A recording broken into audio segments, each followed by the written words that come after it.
Bismillahirrahmanirrahim. Assalamualaikum warahmatullahi wabarakatuh. Waalaikumsalam warahmatullahi wabarakatuh. Alhamdulillahirabbil alamin. Wassalatu wassalamu ala asyrafil anbiya'i wal mursalin wa ala alihi wa ashabihi ajma'in.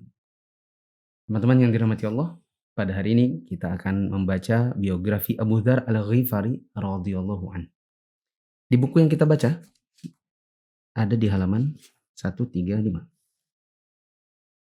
Bumi tidak pernah membawa dan langit tidak pernah memayungi seseorang yang lebih jujur daripada Abu Dzar. Hadits ini saya cari ada di riwayat Tirmidzi, Ibnu Majah dan Ahmad, dan hadits ini sahih. Mungkin yang dimaksud dengan lebih jujur di sini adalah lebih jujur dalam sisi lahjah atau aksen atau cara bicara. Ya. Karena memang dikenal orangnya ada ketegasan. Ya. Di lembah Waddan, lembah yang menghubungkan Makkah dengan dunia luar, di sanalah kabilah Ghifar tinggal. Ghifar hidup dari pemberian ala kadarnya yang diberikan oleh kafilah-kafilah dagang Quraisy yang berangkat ke negeri Syam atau pulang darinya, dan terkadang mereka membegal atau memalak kafilah-kafilah tersebut jika tidak memberi mereka apa yang mereka inginkan. Jadi kabilahnya Abu Dzar ini kabilah yang punya keburukan, yaitu kadang begal atau malak. Jundub bin Junadah yang berkunyah Abu Dzar adalah salah satu dari anggota kabilah ini. Tapi dia punya kelebihan dari anggota kabilah yang lain, yaitu keteguhan hati, kematangan akal, dan pemikiran yang jauh ke depan. Abu Dzar sangat merasa sempit dadanya terhadap berhala-berhala yang disembah oleh kaumnya selain Allah. Dia mengingkari apa yang dia lihat pada bangsa Arab berupa agama yang rusak dan akidah yang tidak benar. Abu Dzar mengharapkan kehadiran seorang nabi baru yang mengisi akal manusia dan hati mereka dengan hidayah dan membebaskan mereka dari kegelapan menuju cahaya. Akhirnya Abu Dzar yang sedang berada di daerah pedalamannya mendengar berita-berita tentang seorang nabi baru yang muncul di Mekah. Maka dia berkata kepada Anis. Anis di sini bisa jadi maksudnya adalah Unais. Atau bisa juga namanya Anis. Dia berkata, "Pergilah ke Mekah. Carilah berita tentang seorang laki-laki yang mengaku sebagai nabi dan bahwa dia menerima wahyu dari langit. Dengarkan sesuatu dari ucapannya dan sampaikan kepadaku." Anis atau Unais berangkat ke Mekah. Dia bertemu dengan Rasulullah SAW, mendengar darinya, kemudian pulang ke kampung halamannya. Abu Dzar menyambutnya dengan penuh antusias. Abu Dzar bertanya dengan penuh semangat tentang berita nabi baru itu. Unais berkata, "Aku melihat seorang laki-laki, demi Allah, yang mengajak kepada akhlak-akhlak yang mulia, mengucapkan kata-kata yang bukan syair." Abu Dzar tanya, "Lalu apa kata orang tentangnya?" Unais menjawab, "Mereka bilang dia itu tukang sihir, dukun, dan penyair." Abu Dzar berkata, "Demi Allah, kamu belum menghilangkan dahagaku. Kamu tidak memenuhi hajatku." Maksudnya belum puas gitu dengan informasi yang sudah digali. "Apakah kamu berkenan untuk mencukupi keperluan keluargaku sehingga aku berangkat kepadanya untuk melihat perkaranya?" Maksudnya titip ya, anak dan istri. Saya pengen lihat langsung gitu. Unais menjawab, "Baiklah, tapi hati-hati sama orang-orang Mekah." Nah, orang-orang Mekah itu kalau tahu ada yang pindah agama, itu bisa dipukuli bahkan dibunuh. Abu Dzar menyiapkan bekalnya. Dia membawa kantong air minuman yang berukuran kecil.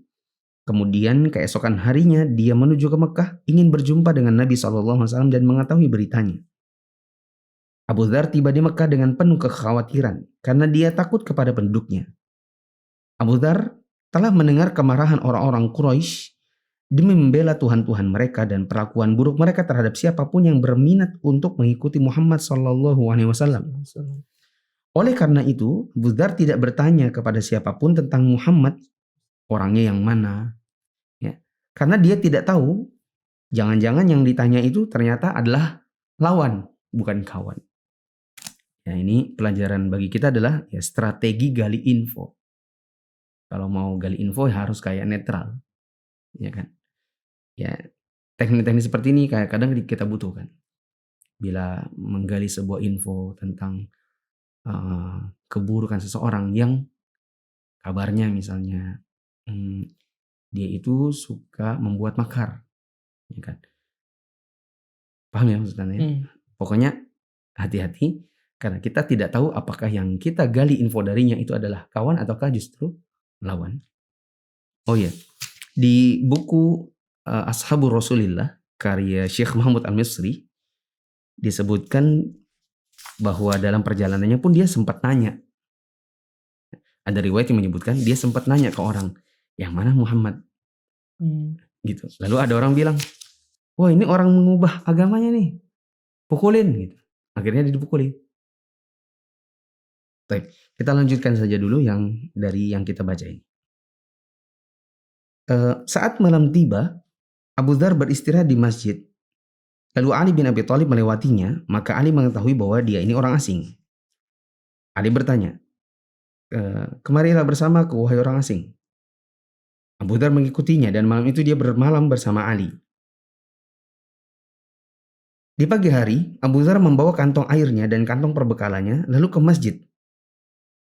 Keduanya sama-sama diam. Jadi ini malamnya nginep bareng, tapi nggak ngobrol gitu ya. Nah, mungkin saat itu masih sama-sama takut ini kawan apa lawan. Jangan-jangan mata-matanya orang gitu kan. Di pagi hari, kembali ke masjid dan keduanya sama-sama diam. Tidak saling bertanya apapun. Kemudian Abu Dzar menghabiskan hari keduanya tanpa mengetahui apapun dari berita Nabi SAW. Sore tiba, dia kembali ke tempat istirahatnya di masjid.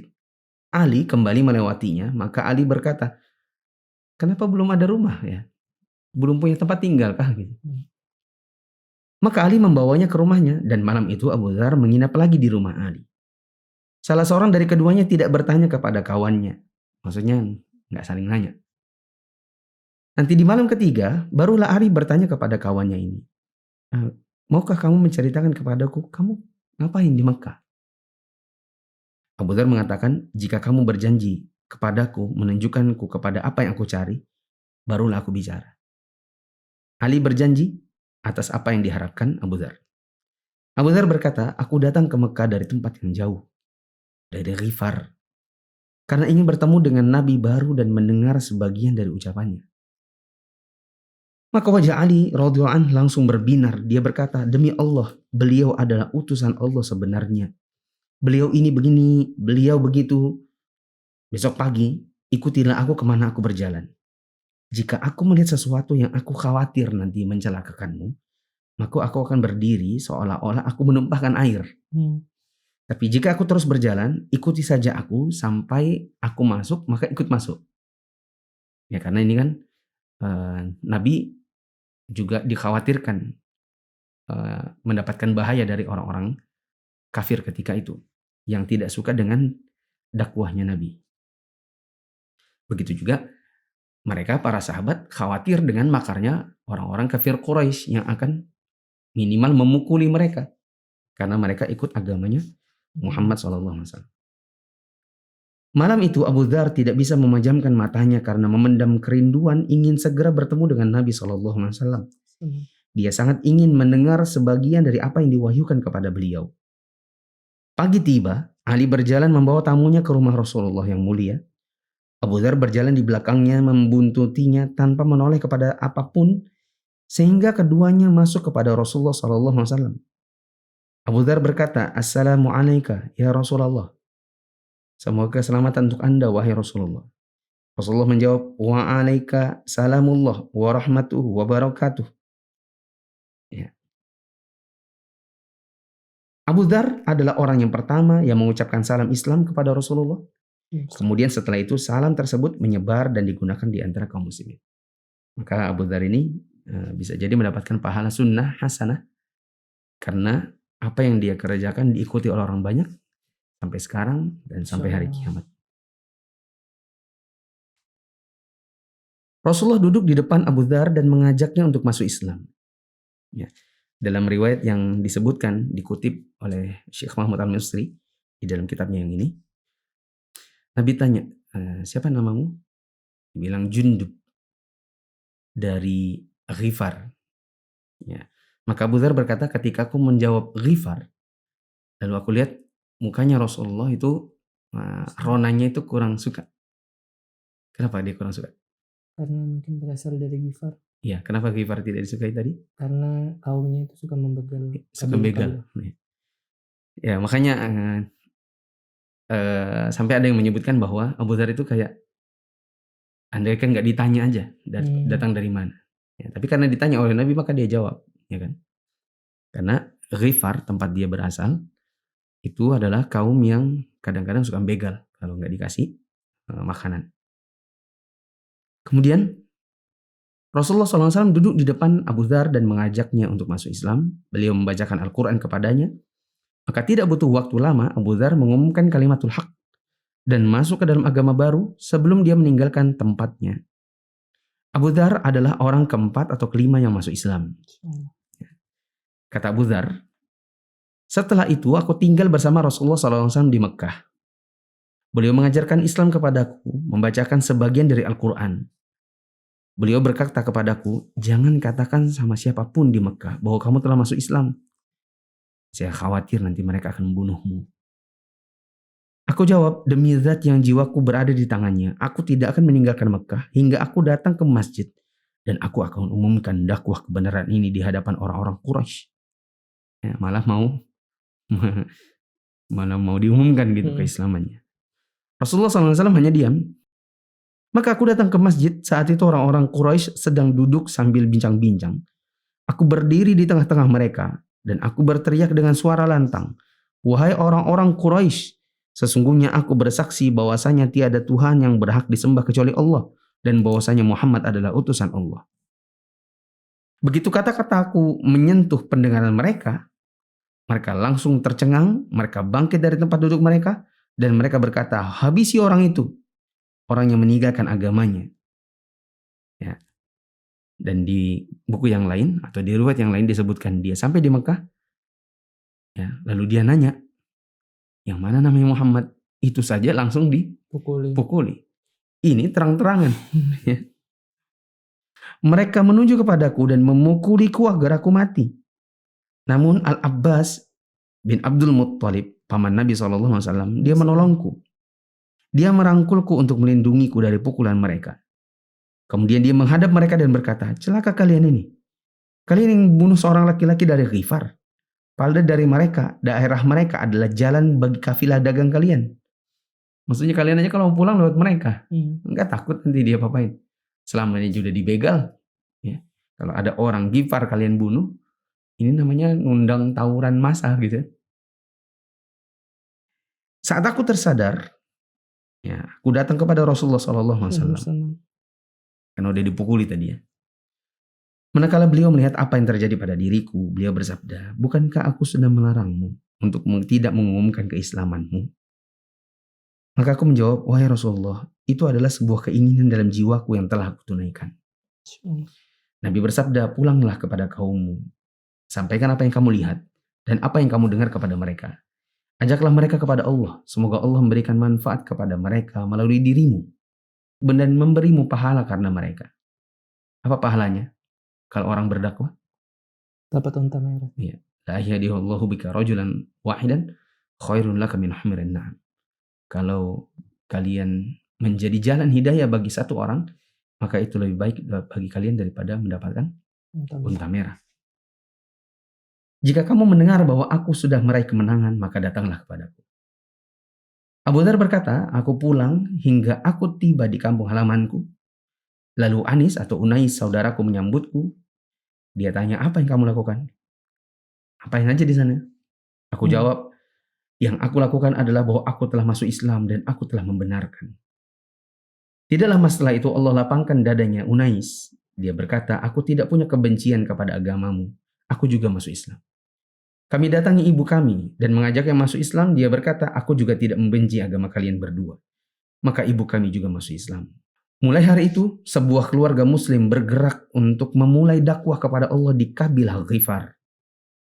Keluarga tersebut tidak pernah lelah dan tidak pernah jenuh. Sehingga tidak sedikit orang-orang Ghifar yang masuk Islam dan sholat pun didirikan di tengah mereka. Ini pelajaran bagi kita, keluarga pendakwah.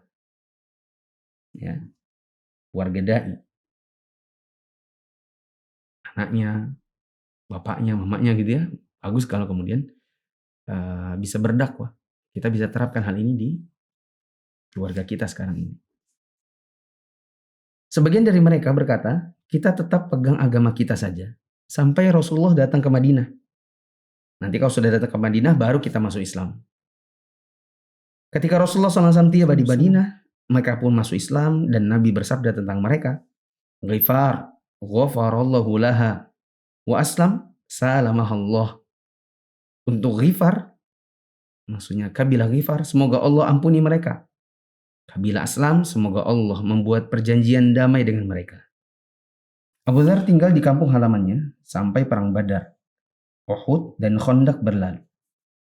Kemudian dia datang ke Madinah dan memutuskan untuk berkonsentrasi menyertai Rasulullah SAW. Dia meminta izin kepada Rasulullah untuk berkhidmat kepada beliau. Maka Nabi mengizinkannya.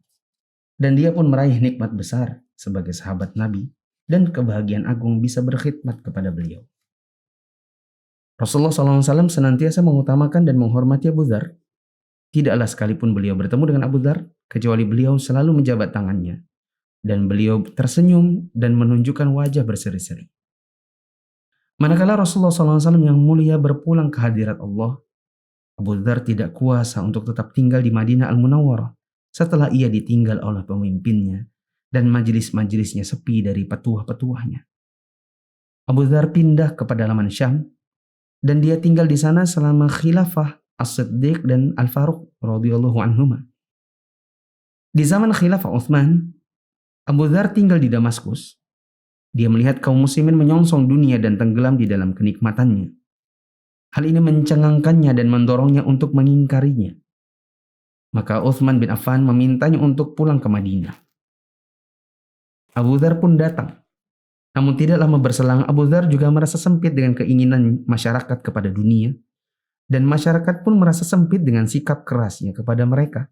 Dan kritik pedasnya terhadap mereka. Nah, Anda tadi sudah sebutkan bahwa Abu Dzar ini punya sikap yang tegas. Mungkin ini yang dimaksudkan di sini. Dia tegas kepada orang-orang yang cinta dunia, maka dia pun mengingkarinya dengan tegas. Sehingga orang-orang yang diingkari juga ya mungkin tidak bisa menerima. Maka Utsman memintanya untuk pindah di Robadah. Memintanya untuk pindah, tapi di sini catatan kakinya. Utsman bukan memerintahkan atau mendeportasi Abu Dzar, tetapi Abu Dzar sendiri yang berkeinginan untuk itu, dan Utsman menyetujuinya. Gitu. Disebutkan dalam Al-Awasim min Al-Qawasim, maka Utsman menulis kepada Abu Dzar agar pulang ke Madinah. Ketika dia tiba, orang-orang berkumpul kepadanya, lalu dia berkata kepada Utsman, aku ingin tinggal di Robadah. Maka Utsman mengatakan, ya lakukanlah.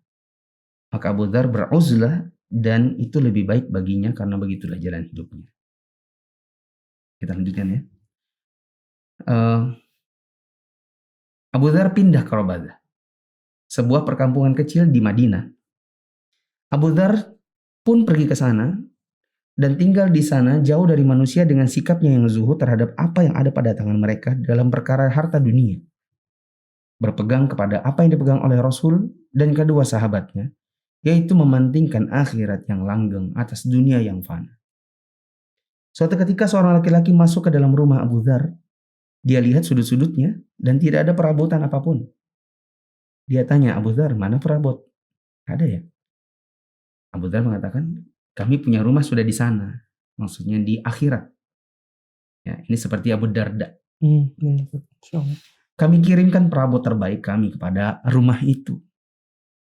Laki-laki itu mengerti maksudnya Abu Dzar. Maka dia berkata kepadanya, akan tetapi, pastikan tetap butuh perabot selama hidup di dunia. Kalau kita di sekarang ini mengatakan, enggak, kami nggak punya perabot, nanti aja di akhirat. Sementara kita tetap butuh kulkas. Karena kalau tidak ada kulkas, takutnya makanan basi. Kalau makan lebih nggak bisa disimpan, ya kan? Malah mubazir. Kalau ada kulkas malah bisa dipanaskan. Ini yang dimaksudkan oleh laki-laki ini. Ya memang bikin rumahnya nanti di akhirat, perabotnya di akhirat. Tapi kan di dunia juga butuh perabot. Maka Abu Dzar mengatakan, masalahnya pemilik rumah tidak membiarkan kita hidup di sini. Ya. Gubernur Syam mengirimkan 300 dinar untuknya dan berkata kepadanya, gunakan ini untuk memenuhi kebutuhanmu. Maka Abu Dzar mengembalikannya kepadanya dan berkata, apakah Gubernur Syam tidak menemukan seorang hamba Allah yang lebih rendah dariku? Maksudnya ada yang lebih berhak untuk menerima. Di tahun 32 Hijriah, Zat yang maha melimpahkan karunia memanggil seorang ahli ibadah sekaligus ahli zuhud, yang Rasulullah SAW bersabda tentangnya, ma aqallatil ghabra wa la adhallatil khudra min rajulin asdaqa min Abi Dzar. Bumi tidak pernah membawa dan langit tidak pernah memayungi seseorang yang lebih jujur lahjahnya atau aksennya, seperti anak tadi katakan. Mungkin yang dimaksud adalah bicaranya lebih jujur daripada Abu Dzar. Hadits riwayat Tirmidzi, Ibnu Majah, Ahmad, dan hadis ini sahih. Demikian untuk pembacaan kisah Abu Dzar. Antum ada yang mau ditanyakan? Kan kita tahu nih Abu Dzar di cerita-cerita terakhirnya mengatakan bahwa sepertinya kan terlihat seperti seorang yang zuhud. Nah, dalam prakteknya sebenarnya kita tuh zuhud itu seperti apa sih, Ustaz? Apakah boleh seperti Abu Dzar atau seperti apa, Ustaz? Seperti yang Anda bilang tadi, dalam kenyataan hidup di dunia kita seperti saat ini, apa yang dilakukan Abu Dzar mungkin tidak bisa dilakukan, dan itu juga tidak bisa dikatakan tidak zuhud. Tadi Anda bilang, contoh kita kadang punya makan lebih, karena mungkin kadar makanan kita di zaman sekarang tidak seperti dulu. Orang makan dulu ya 1-2 macam, sedangkan kita zaman sekarang kan ada namanya makanan pembuka, ada makanan utama, ada lagi buahnya, belum lagi es krimnya dan lain-lain. Ya. Kadang kita nggak beli, tapi kadang dikasih. Lalu kita mengatakan, saya pengen zuhud, nggak usah punya kulkas, nggak usah punya freezer, macam-macam gitu. Tapi akhirnya sebagian makanan yang berlebih, karena gaya makan kita di zaman sekarang, itu tidak bisa diawetkan dengan alat pendingin. Akhirnya kita juga memaksakan makan semua juga tidak bisa, malah dibuang. Begitu kan. Sehingga kalau dikatakan mau dipraktekkan di zaman sekarang sehingga tidak punya perabot, saya kira juga kurang tepat. Contoh yang lain, di zaman dahulu ilmu itu bertebaran, ya kan? Para sahabat masih hidup, tabi'in belajar kepada para sahabat, para tabi'in juga hidup, para tabi'in belajar kepada mereka. Sedangkan kita di zaman sekarang mayoritasnya orang awam. Ahli ilmu di zaman kita sekarang ini tidak hidup kecuali di tempat-tempat tertentu. Di Makkah, di Madinah, di kota Riyadh. Kalau kita di Indonesia sekarang misalnya, saya mau praktek zuhud ala sahabat, nggak usah punya handphone. Kita nggak dapat ilmu. Saya nggak usah punya laptop, kita nggak bisa belajar. Kan begitu. Jadi ada sebagian yang mau nggak mau harus kita punya zaman sekarang. Seperti alat-alat elektronik. Apakah kemudian itu tidak dikatakan zuhud? Jawabannya enggak. Zuhud itu akan adalah mengambil bagian dari dunia sebatas yang dibutuhkan. Kalau memang handphone itu kita butuhkan, laptop itu kita butuhkan, kulkas itu jadi sebuah keharusan, maka tidak masalah. Karena itu adalah bagian dari dunia yang kita butuhkan. Begitu. Jadi di zaman sekarang tidak mengapa kita punya perabot-perabot, ya, punya rumah atau yang lainnya, selama dipakai untuk ketakwaan. Sebagaimana kata Nabi SAW, la ba'sa bil ghina liman ittaqa. Gak apa-apa jadi orang kaya, asalkan bertakwa. Mungkin ini dulu teman-teman yang dirahmati Allah, kesempatan kita pada hari ini menyelesaikan pembacaan kisah Abu Dzar, dan insya Allah kita akan ketemu dalam kisah yang lain. Subhanakallahumma wa bihamdika asyhadu an la ilaha illa anta astaghfiruka wa atubu ilaik. Wassalamualaikum warahmatullahi wabarakatuh. Waalaikumsalam warahmatullahi wabarakatuh.